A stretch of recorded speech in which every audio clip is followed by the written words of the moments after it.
Chapitre 2. La création comme qualité divine. Selon les hindous et les grecs, le monde équivaut à une qualité divine, en ce sens qu'il est une manifestation ontologiquement nécessaire de Dieu et qu'il participe par conséquent à la divine éternité. Et cela nonobstant le fait que cette manifestation comporte essentiellement un rythme, ou autrement dit, qu'elle consiste à une chaîne de création toujours nouvelle et diverse, cette chaîne n'ayant, comme le Créateur, ni commencement ni fin. C'est dire que l'univers est conçu comme cycle permanent de créations impermanentes ou comme un cycle coéternel des mondes temporels. Selon les sémites monothéistes, y compris les chrétiens, le monde n'a pas cet aspect de coéternité. Il procède non d'une nécessité de la nature divine, mais d'un acte libre de Dieu. Il pourrait ne pas être, et il a un commencement, mais pas de fin, puisque Dieu en a décidé ainsi. L'explication de ces énigmes est que les sémites, qui sont humanistes et moralistes avant d'être métaphysiciens, ne prennent en considération qu'un seul cycle, en sorte qu'ils ont raison d'admettre une création unique. La manifestation cosmique totale et partant coéternelle à Dieu ne saurait les intéresser, sauf au niveau ésotérique, étant donné que précisément leur perspective est une sorte de nationalisme de la condition humaine. Comme nous venons de l'indiquer, la manifestation cosmique et coéternelle est nécessaire puisque Dieu l'est, tandis que la création est libre, puisqu'elle est non la manifestation comme telle, mais telle manifestation. Dieu est en effet libre dans ses modes d'expression, mais non dans ses manières d'être, si l'on peut dire. Et il en est forcément ainsi, puisque la perfection de liberté et la perfection de nécessité doivent se trouver toutes deux dans la nature divine. N'en déplaise aux théologiens anthropomorphistes qui voient dans la nécessité une contrainte et qui confondent inconsciemment la liberté avec l'arbitraire, donc avec l'absence de principe. En fait, Dieu n'était pas obligé de créer tel monde, c'est-à-dire tels minéraux, telles plantes, tels animaux, mais il s'obligeait lui-même, de par sa nature, à créer le monde comme tel. Par sa nature, c'est-à-dire en vertu du rayonnement qui exige son caractère de bien. Peut-être devrions-nous répéter ici, à cause de son importance doctrinale, la thèse que nous avons formulée plus haut, et qui est la suivante. En partant de l'idée que le principe suprême est à la fois absolu et infini, nous préciserons que sous le premier rapport, il est la seule réalité, et que sous le second rapport, il est la toute possibilité. Or, l'absolu s'affirme en se manifestant par l'existence et par les substances qui la concrétisent. L'infini se manifeste corrélativement par l'espace et le temps, et par la diversité illimitée de leur contenu. Le bien en tant que tel se manifeste en tout ceci par les phénomènes positifs, qu'il s'agisse de créatures, de choses, de facultés ou de qualités, et indirectement, à contrario, donc en mode privatif et contrastant par les phénomènes négatifs, lesquels indiquent l'éloignement de la source divine. Éloignement causé précisément par le rayonnement manifestant ou créateur, donc par le processus cosmogonique. Ou encore, le nombre 1, le point géométrique, ou le cercle et la sphère, manifestent l'absolu, c'est-à-dire le bien sous son aspect d'absoluité. Corrélativement, la série indéfinie des nombres, des figures géométriques et des formes complexes manifeste l'infini, c'est-à-dire le bien sous son aspect d'infinitude. Pourtant, dans cette série, la trace de l'absolu s'affirme toujours à nouveau, et cela par les nombres, les figures planimétriques et les formes tridimensionnelles qui récapitulent respectivement l'unité, le point, le cercle et la sphère. Ce sera dans l'ordre numérique pour ne donner que cet exemple par le nombre 3, lequel marque dans l'expansion de la possibilité un premier retour à l'unité. L'idée augustinienne que le bien tend par sa nature même à se communiquer est platonicienne au fond. Elle s'impose du fait que, selon Platon, l'absolu est par définition le souverain bien, l'agathon, qui dit bien, dit rayonnement ou manifestation. Et c'est pour cela que dans l'islam, le second nom de Dieu est l'infiniment compatissant, Rahman. C'est en vertu de sa Rahma que Dieu créa le monde, lui qui était un trésor caché et qui voulait être connu, selon un hadith. Dans le Vedanta, l'idée du souverain bien ressort du ternaire Sat, Chit, Ananda. Être, conscience, béatitude. Le troisième terme coïncidant avec la toute-possibilité, donc avec le rayonnement. S'il n'y avait pas Maya, Atma ne serait pas Atma. Un point crucial dans le créationnisme sémitique est l'idée que Dieu a créé le monde de rien, ex nihilo. À ce sujet, nous avons les observations suivantes à faire. Dans l'expression créatio ex nihilo, le mot ex semble indiquer, selon une logique toute factice, que le néant est considéré implicitement comme une chose, donc comme quelque chose qui absurdement préexiste à la création. En réalité, le mot ex relève uniquement de la structure du langage. Il ne prouve donc rien quant aux idées. Comme le langage est fait pour rendre compte de ce qui existe, on ne peut lui demander des grammaticaux appropriés à ce qui n'existe pas. Le mot nihil exprime l'absence d'existence ou de réalité, et c'est tout. C'est parfaitement clair, et cela exclut d'avance le risque que le néant fasse pour nous fonction de choses ou d'objets. Dieu a créé le monde de rien, c'est-à-dire qu'il ne l'a tiré d'aucun élément préexistant. Or, le néant ne saurait être préexistant à un titre quelconque, puisqu'il est précisément l'inexistence. Il faut y insister. Le fait que inexistant est un mot, donc en quelque chose d'existant, n'implique aucunement que l'inexistant soit conçu comme existant par quiconque sait penser. Dire que Dieu a fait le monde de rien ne signifie pas, en dépit du mot ex, qu'il est pris de rien pour en tirer quelque chose, comme les hommes prennent une matière quand ils façonnent un objet ménager ou une œuvre d'art.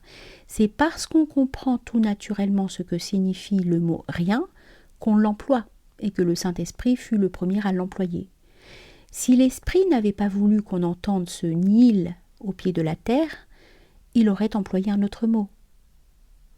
A priori donc, le mot nihil signifie rien, mais a posteriori et selon une interprétation ésotérique, ce même mot peut signifier ce qui, tout en étant réel, n'existe pas sur le plan du monde, ce réel ne pouvant être que Dieu.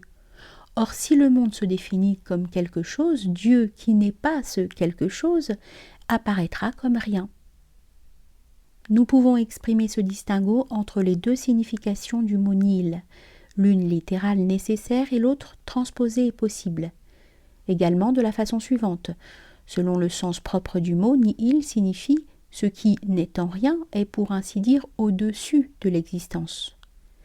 Selon une interprétation ésotérique, qui du reste viole le sens propre du mot, nihil est au contraire ce qui étant principiel et partant non manifesté est au-dessus de l'existence, donc de la manifestation, et ce qui par conséquent apparaît absurdement comme rien sur le plan de cette dernière.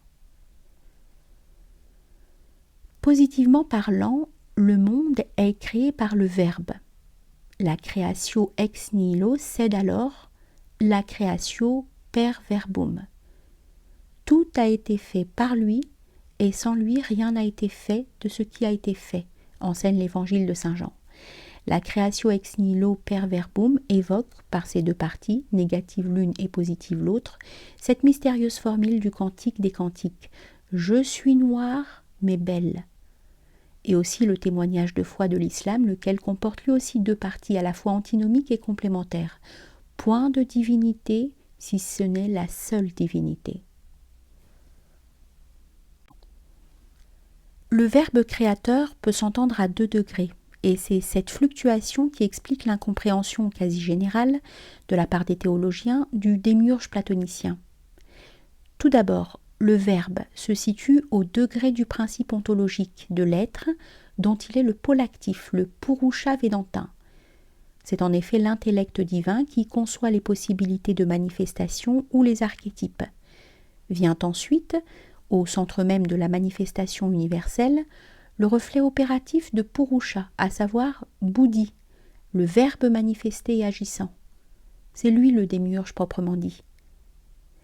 Cette Bouddhi est l'esprit qui planait sur les eaux. Le divin Purusha, lui, demeurant immuable puisqu'il révèle, il relève du pur être. Mais comme nous l'avons dit, il se mire au centre de l'existence afin de prévenir, efficient en tant que Bouddhi précisément. Et rappelons ici ces sentences de David. Par sa parole, son verbe, les cieux ont été faits. Par le souffle de sa bouche, toute leur armée, etc. Lui parle, ceci est. Lui commande, ceci existe. Psaume 33, 6 et 9. C'est-à-dire, de même que la Maya principielle se bipolarise en Purusha et Prakriti, de même la Maya manifestée comporte deux pôles, à savoir le démiurge actif et imaginatif, et la substance passive mais efficiente. C'est cette materia prima qui est le tohu voie bohu de la Genèse, ou le chaos, K-H-A-O-S, le vide de la théogonie d'Hésiode. À noter que le mot grec chaos a la double signification de gouffre primordial et de matière indéterminée. Ce n'est ni le néant pur et simple, ni une substance précédant l'acte créateur, mais c'est ensemble avec le démiurge, le premier contenu de la création, le démiurge actif étant le centre, et son complément passif, la périphérie. Ce double démiurge constitue la puissance créatrice au sein de la création même. C'est l'aspect passif du démiurge que nous reconnaissons dans l'eau des Akkadiens babyloniens, nonobstant leur concept parallèle d'un père créateur, Apsu, et d'une mère créatrice, Tiamat. L'eau de Thalès s'identifie à la substance première, de même l'infini d'Anaximandre, et de même encore le feu d'Héraclite. Il est toutefois probable que ces divers concepts s'appliquent au degré divin aussi bien qu'au degré cosmique, qu'ils se réfèrent par conséquent aussi bien à l'être divin qu'au démiurge. Tout cela, bien entendu, n'a rien à voir avec le nihil simplement logique et totalement négatif de la créatio ex nihilo. Mais si l'on tient absolument à donner à ce nihil un sens positif, à l'encontre du sens propre et par transposition symboliste, il y a deux interprétations possibles, à savoir le néant divin et le néant céleste, Dieu et le démiurge. En aucun cas le surêtre, le pur absolu, car celui-ci ne saurait intervenir quand il s'agit de la création. Sans doute, l'explication profonde des mythes de la femme pécheresse, prisonnière des puissances chtoniennes, ravie par un démon, engloutie par la terre devenue infernale, Ève, Eurydice, Sita, Izanami, suivant le cas, sans doute cette explication se trouve-t-elle dans la scission entre le démiurge mâle et le démiurge femelle, ou entre le centre et la périphérie du cosmos. Cette périphérie étant envisagée alors non comme la substance cosmique en soi, laquelle reste vierge par rapport à ses productions, mais comme l'ensemble de ces dernières, car ce sont les accidents et non la substance qui comportent le mal sous toutes ses formes. Mais outre que la substance reste vierge tout en étant mère, elle se rachète sur le plan même de son extériorisation, et cela par ses contenus positifs, en principe sacramentels et salvateurs. Symboliquement parlant, si la femme s'est perdue en choisissant la matière ou le monde, elle s'est rachetée et se rachète en donnant naissance à l'Avatara. À part cela, toute chose est Atma. Et ce n'est pas pour l'amour de l'époux ou de l'épouse ou du fils que l'époux ou l'épouse ou le fils est cher, mais par l'amour de l'Atma qui est en lui. C'est-à-dire que l'élément féminin, la substance, est par définition un miroir de l'essence, en dépit de sa fonction extériorisante et éloignante. Du reste, un miroir est forcément séparé de ce qu'il reflète, et c'est là son ambiguïté. Sans conteste possible, l'expression la plus directe et partant la plus complète du mystère cosmogonique est la doctrine hindoue. C'est donc à celle-ci, et non aux ésotérismes sémitiques, qu'il convient d'avoir recours en premier lieu pour savoir de quoi il s'agit. L'essence de cette doctrine est l'idée de Maya que nous avons souvent évoquée dans nos écrits. c'est l'idée de la relativité universelle. Et c'est précisément cette idée qui manque non seulement aux sémites, mais aussi aux Aryens occidentaux, exception faite des ésotéristes, y compris a priori les platoniciens. Mais l'Occident antique, classique ou non, n'en possédait pas moins une cosmologie proche de celle des hindous. Or la Maya englobe par définition tout ce qui concerne de près ou de loin le mystère de la création. Elle englobe par conséquent et Purusha et Buddhi, c'est-à-dire le verbe au degré métacosmique, aussi bien qu'au degré cosmique. En un mot, elle englobe le créateur aussi bien que la créature, Dieu aussi bien que le monde. Seul le pur absolu, le surêtre, Parabrahma ou Atma, échappe à son emprise. C'est lui qui, par sa nature, détermine Maya, mais elle ne saurait le déterminer en aucune manière, alors qu'elle détermine Dieu, la personne créatrice, sans laquelle il ne saurait y avoir de création. À la doctrine de la relativité ou de l'illusion ou de la magie divine se joint celle des cycles cosmiques. Le monde, ou l'univers manifesté, la création donc, est comme la respiration de la divinité. Il est essentiellement assujetti à des phases, à des vies divines, comme diraient les hindous. Il y a tout d'abord le para, qui est la vie du démiurge même, et qui dure 100 années de Brahma. Les jours de Brahma, les kalpas, représentent chacun la durée d'un monde, donc d'une création historique. La nuit de Brahma étant le vide divin, entre deux créations ex nihilo. Chaque kalpa comporte 1000 Mahayugas, dont chacun se divise en 4 âges ou yugas, à savoir le Krita, le Treta, le Dvapara et le Kali Yuga. Ce sont analogiquement parlant l'âge d'or, l'âge d'argent, l'âge d'airain et l'âge de fer. Sans doute il y a des variations dans les différents symbolismes cosmologiques de l'Inde, mais le schéma fondamental reste identique. Quoi qu'il en soit, ce qui importe essentiellement, c'est de savoir que le monde est une illusion d'optique et que cette illusion comporte nécessairement des modes et des cycles, comme le démontrent du reste autour de nous et en nous-mêmes les modes et les cycles de la nature. Les modes et cycles universels sont pour ainsi dire les marques de la relativité, et cela par leur diversité, leur pluralité même. Au principe seul revient la gloire d'être simple et unique. Nous pourrions dire également que la création comme telle, l'invariabilité du phénomène existentiel et la chaîne coéternelle des cycles témoignent de la divine nécessité. Telle création, tel mode et tel cycle témoignent au contraire de la divine liberté, bien qu'à un autre point de vue et de toute évidence, la nécessité et la liberté se combinent partout. Le Vedanta distingue entre une Maya pure, qui projette l'étendue espace-temps et qui n'est autre que le Dieu personnel, Ishvara, et une Maya impure, qui opère la diversification des phénomènes aussi bien que l'ignorance existentielle, avidya, et qui apparaît le plus directement sous la forme de l'âme individuelle, jivatma, subjectivement parlant tout au moins.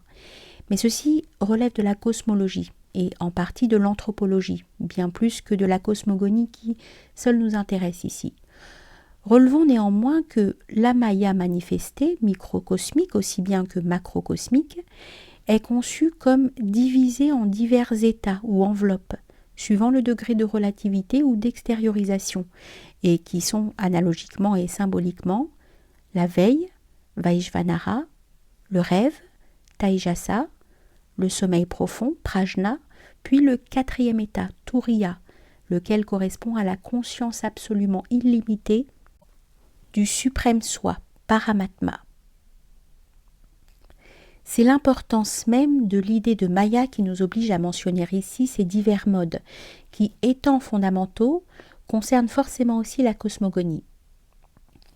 D'une part, chaque monde et chaque créature se situe à l'un de ces degrés, tout en réalisant éventuellement plusieurs au point de vue de sa constitution, et d'autre part, la projection cosmogonique s'opère du degré le plus intérieur vers l'extérieur. On pourrait dire vers le néant si celui-ci avait une réalité autre que simplement indicative. Au lieu de distinguer uniquement entre une relativité qui est pure et une autre qui est impure, l'une étant principielle et l'autre phénoménale, nous devons distinguer également, et cela est même essentiel, entre une relativité qui est ascendante et une autre qui est descendante, puis admettre une troisième qui se situe entre les deux et qui est horizontale. Ce schéma correspond encore au ternaire des qualités universelles, gunas, la luminosité ou la légèreté, sattva, l'obscurité ou la lourdeur, tamas, et entre les deux, la chaleur ou l'élan, rajas. Il est en effet une maya qui est divine et qui attire à Dieu, une autre qui est satanique et qui éloigne de Dieu, et une intermédiaire qui, a priori, est innocemment passionnelle et qui entend n'être qu'elle-même, si bien qu'elle reste provisoirement neutre à l'égard des deux autres qualités. Les manifestations de ces trois tendances sont soit statiques, soit dynamiques, suivant qu'il s'agit soit des formes, soit des mouvements, et cela à divers niveaux. Faisons remarquer également, et cela résulte d'ailleurs des concepts traditionnels, que les degrés ou modes de Maya peuvent être envisagés soit en tant que subjectivité, soit en tant que principes ou phénomènes objectifs, suivant qu'on les conçoit en fonction du pôle conscience ou du pôle être. Ainsi, par exemple, il y a un rapport d'analogie entre l'état de veille, Vajvanara, et le corps, ou entre l'état de rêve, Taijasa, et l'âme, le tout se trouvant préfiguré dans l'ordre universel. Le microcosme et le macrocosme sont solidaires, si bien que toute la matière est notre corps et que toute la substance psychique est notre âme.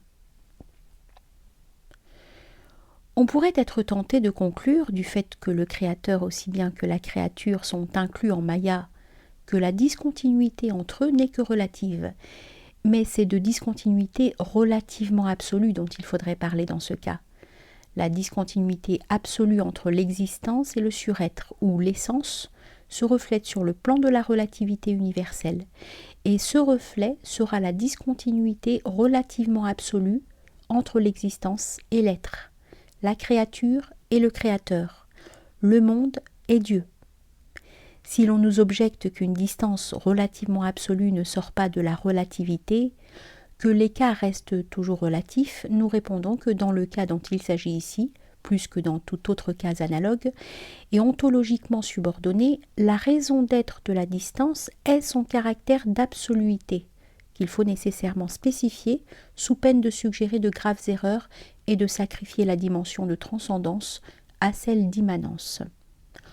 En d'autres termes, si la discontinuité entre la création et le créateur est relative, en raison de Maya, qui englobe et la cause et l'effet, elle n'en est pas moins absolue en raison de la transcendance du principe à l'égard de la manifestation.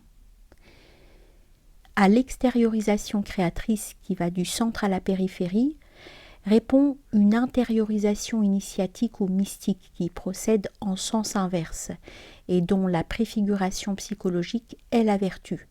Celle-ci tend en effet de l'accidentel au substantiel ou de la forme contingente à l'archétype, à l'idée dont l'essence est le souverain bien, l'agathon. Il en va de même de l'art, lequel est censé transférer l'archétype dans la contingence. Et c'est là le véritable réalisme, puisque le réel est au-dessus de nous et non au-dessous, comme le veulent les modernes. Mais l'expression artistique, cela va de soi, n'est encore qu'une préfiguration de l'alchimie spirituelle dont la matière est l'âme et qui réalise intérieurement et foncièrement ce que l'art nous montre et nous promet sur le plan des perceptions et émotions immédiates. L'artiste porte le divin dans le monde.